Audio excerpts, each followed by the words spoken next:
run. But I do know the speedrun, so I can provide somewhat insightful commentary. So we're going to double check on our runners to make sure that they are A-okay and everything is good in this world. And we'll probably get going soon. This game is a Konami beat 'em up. You're going to hear a lot of music that's very similar to maybe some Teenage Mutant Ninja Turtle stuff or Konami beat 'em up music. It's got a feel to it, like you'll hear it. And a lot of auto-scrolling, roller skating, and punching. This is the greatest game in the universe, and I hope you're ready for it. We're just going to check in with our runners here and make sure that they are A-okay. They want to play this video game. I'm pretty sure they want to play this video game.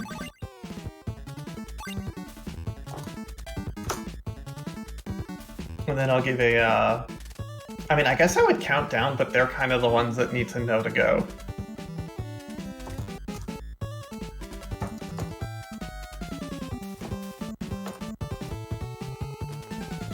Telling them to count down amongst themselves and we'll be off because I can't count that. They can't hear me, so I can't count down to them. I also, in addition to knowing the speedrun, I have pulled up the manual for this game. And I can give you names of stuff, which is more exciting. I haven't never read the manual of this video game, and I've speedrun it so much. Getting that off my screen here. So you'll see on the screen right now, there's 3 different teams. You have the Thunderbirds, Hot Flashes, and Rockers. All of them play a little bit differently. They have different super moves and different stats. Everyone's going to be playing as the Hot Flashes, because that's the team to be. This is the team that goes fast and does fast things. Okay, sorry. So we're seeing our runners off. Right now you can see a little bit of navigating. The Hot Flashes are the fastest team. You're going to be jumping around, and the game is kind of like... It feels like a beat 'em up that's entirely in ice physics. And then you get to these segments where the screen stops scrolling and you're just going to be punching people. And everyone has 3 super moves that they're going to be using at very specific times during the levels. You get those back when you die, and you get those back when it transitions to a new... like when it transitions to a new screen. So we're going to be seeing a lot of very specifically beat 'em up stuff. That's not a good term, very specifically beat 'em up stuff. Very precise beat 'em up nonsense. And it looks like, yeah, the runners might be a little bit out of sync on the main stream, but from what I'm looking at on my end here in the runner feeds directly, they are pretty much on the level in the same room right now. Virus is getting through this room a little bit sooner, maybe a few second lead on Megatron. They're entering the second area. They hit at the first checkpoint. This game is very brutal. If you die, you just go back to the previous checkpoint. And those checkpoints can be far away. These pits you see Virus going by right now, well, the pits you saw Virus going by in these pits now, those are all one-hit kills. So falling is always an instant death, and as well as spikes are instant deaths. Those are not great too. As well, you'll see people doing jump kicks in certain moves. Jump kicks are probably the best thing you can do. They deal about as much damage as a full combo's worth of attacks. But the enemies always have a chance to duck under jump kicks. And those never feel good. And now we'll see Virus do 2 super moves on this guy, and then wait for this person to run back and forth and do a super move on him, and that's our first boss down. And Megatron's going to be doing the same move here. This is stage 2. I would like to share with you the name of this stage and the description of it from the manual. This is an auto-scroller. This stage is called the Night Highway, and the description of this level is, this is an auto-scroll stage. That's it. The end. That's all. So, it is one long auto-scrolling stage. There's a lot of precise jumps. And if you die anywhere, fall in a pit, it's over. But most of this, you're going to see people trying to kill these guys as they come by. I want to say it makes the level go by a little bit quicker, but despite all the runs I've done of this, I'm not actually sure. During this motorcycle section, you just want to stand in the middle and dab. That'll get you through it, and you'll be completely fine. You'll see this motorcycle stuff in a later stage, and you want to not do that. Also, these ramps, Virus is now hitting, and Megatron is coming up to as well. You can just hold right on them, or you can hold no direction on them. Sometimes I die on these, and I don't know why. And now we'll just see a slightly different strategies, mostly just jumping in place. You'll get through all of the fire here.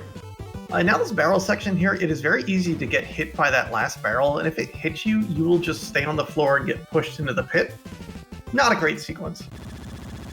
And now the second boss, it's just a helicopter.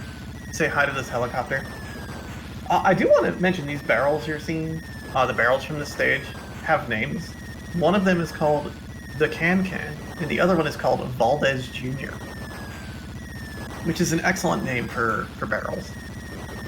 This is our second boss. It's called the Combat Copter. Our first boss we saw earlier, I think, called Captain Meat. Is this what the manual's trying to tell me? Copter. It kind of jumps up and down, drops bombs. You want to stay along the top of the screen and just jump and you'll get over everything. That's how we go here. Stage 3, the aptly named Automobile Processing Plant. We are fighting our new, I believe they're called the Maniacs, the next team. And it's mostly going to be, I mean, it's like, oh, precision movement, but we're back on ice physics.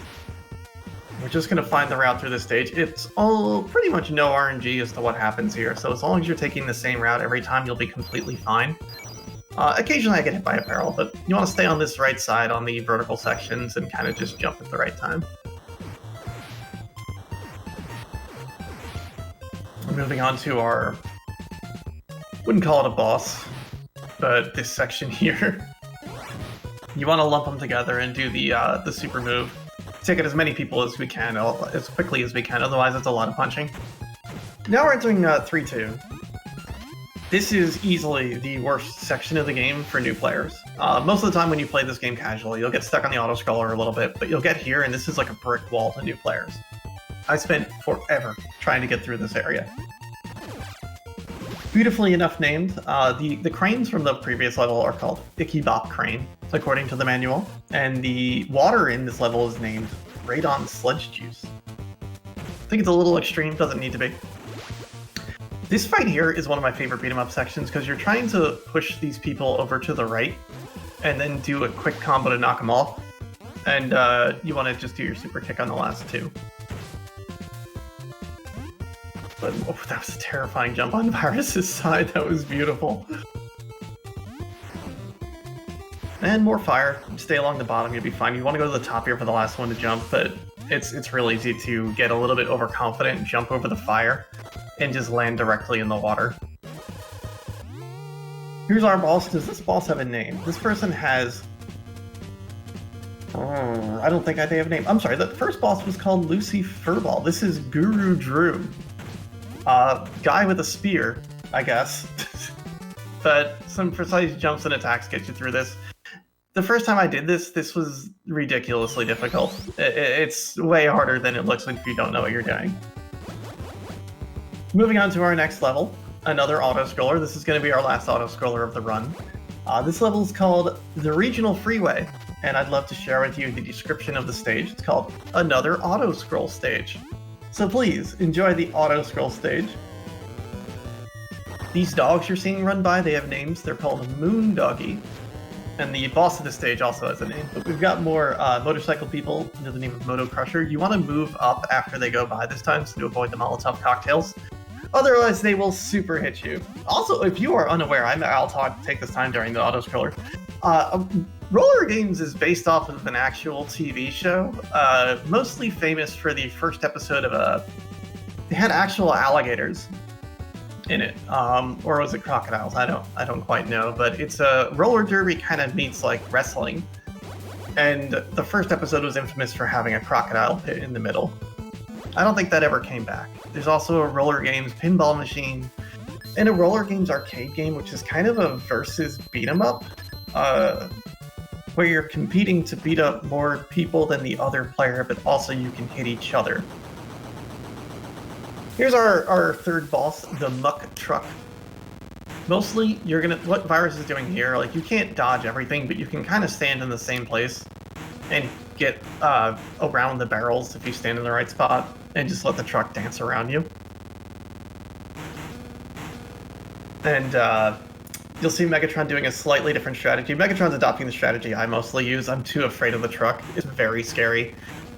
And I just kind of jump up and down and move forward a little bit to get around one of the barrels. But if you have enough health, you can just eat most of the barrels and you'll be fine. Well, not most of them. And eventually this truck will pull away and let our players play the rest of the game. Alright, moving on to stage 4. This is, you heard Virus mention the cave earlier. This is the Jungle River, and we are now fighting with the Violator team.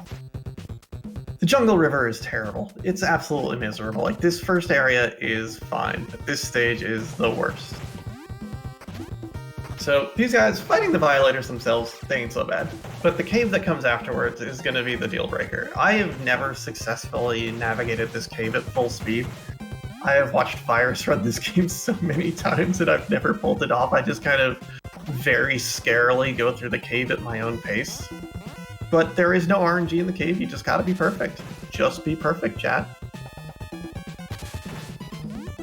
So, just taking some jumps across the bridge. The jungle itself is fun, it's neat, but there's not a lot of danger here. It's easy to run into the water, though. The water is a one-shot kill, so don't do that. Let's see if these birds have names. These are called birds of parasites. These are the names of these birds.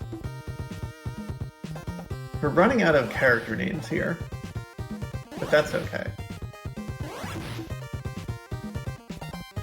Just be perfect. Here's the cave. Virus is going to take a few precise jumps at the right time. Ooh. Expertly done. As well, our other runner, expertly done. That is a checkpoint. The cave, entering the cave is not a checkpoint, but leaving the cave is a checkpoint. There's another scary jump you can do over here where Virus is. He's not going to go for it. He can jump directly downwards. Oh, that Megatron tried for it. Hit the water. Oh, that's such a tight jump. That Virus is going to took the safe route, and it paid off for him a little bit. But these platforms, there's some you need to go a little bit slow on. Others you can go pretty fast. This jump here that Virus is about to be at, it's much easier once you know this fast strat, but doing it vanilla is one of the scariest things I've ever done. But you jump between two moving rafts, and like I said, this game's entirely on ice physics most of the time. Jumping between two rafts, a lot harder than you think.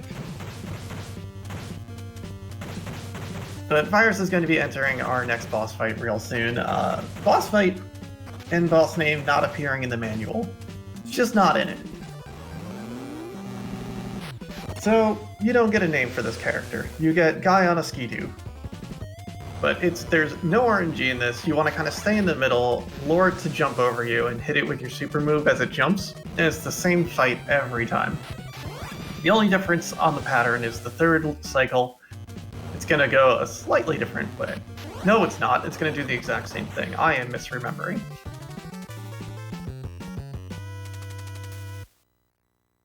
Moving on to stage 6-1. Hate this stage. This stage being named the Viper's Pit. And he starts out with this little maze with a bunch of barrels. The description of this stage in the manual says, a normal scroll stage made up of 4 areas. It's not a roller derby game specifically, but it is based off of roller derby.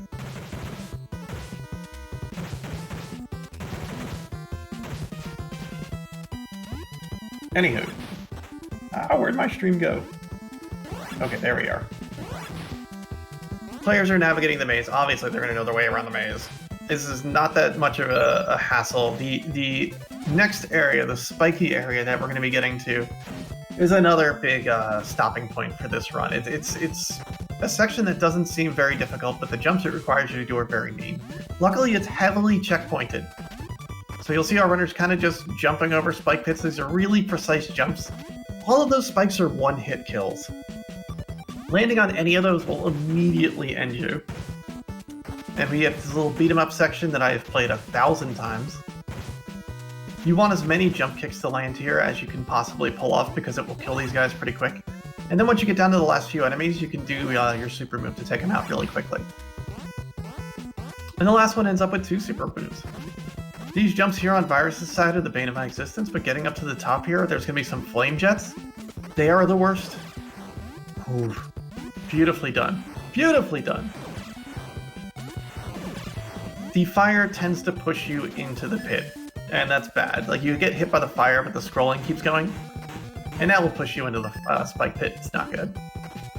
Wait, Virus hitting these jumps that are a lot scarier than they are hard. They look really precise. They are not as precise as you think, but as long as you just go along this top side, that area is easy peasy. Virus is now entering the last area of the game. Megatron not that far behind, entering the really rude area before that. We're going to be fighting our final boss, I believe. I wonder if was the name of the previous boss, Skull Scraper, according to this manual. But Virus's Splits always lovingly calls him Diaper Genie, and he is ludicrously difficult to fight without knowing the speed strats.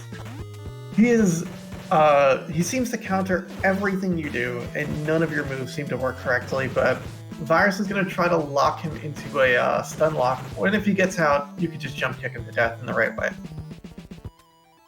But sometimes he just says no, but usually you don't die. Let's see how this goes. Those good jump kicks. If you time these correctly, this will be easy every time. Oh, he's out. You want him to do that big kick where he jumps over you and flips, and when he does that, he's pretty vulnerable. But when he does the short hops, not great. Virus takes him out. That was incredible. I don't see a timer on the screen, but Virus's time came out to 14:42. And Megatron coming to 14:46. That was a 4-second difference, y'all. That was unreal. That was amazing. GG to both of our runners. That's an amazing run. This game is unbelievably difficult and is so much fun. And no one else has the emotes, so I'm gonna do it. Megatron started at the same time, timer-wise. Like the screen itself